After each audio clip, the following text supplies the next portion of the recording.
చీరలు పాతబడితే మరోలా వాడుకోవాలి గాని ఇలా నాకు కుట్టిస్తే ఎలా చెప్పు?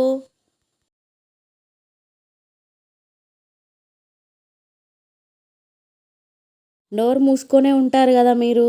నోటికి మాస్క్ అవసరం లేదులే. ముక్కుకి సరిపడా చిన్న మాస్క్ ఉంటే చూయించండి ఈయనకి.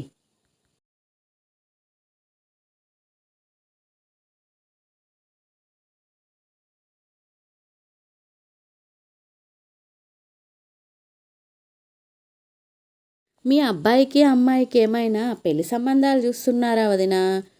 ఆ అమ్మకాలు కొనుగోళ్ళ వ్యవహారం మా వారే చూసుకుంటారు. మనం పైకి పోయాక స్వర్గంలో కూడా ఇలాగే భార్యాభర్తల్లాగానే ఉంటాం కదండి. అప్పుడు అది స్వర్గం ఎందుకు అవుతుందే? భార్య ఏవండి, పెళ్ళికి ముందు సినిమాలకి పార్కులకు తెగ తీసుకొని వెళ్ళేవారు. పెళ్ళయ్యాక ఎక్కడికి తీసుకొని వెళ్ళడం లేదేంటండి? భర్త పిచ్చిదానా, ఎలక్షన్స్ అయ్యాక ఎవరైనా ప్రచారం చేస్తారంటే ఇది కూడా అంతే.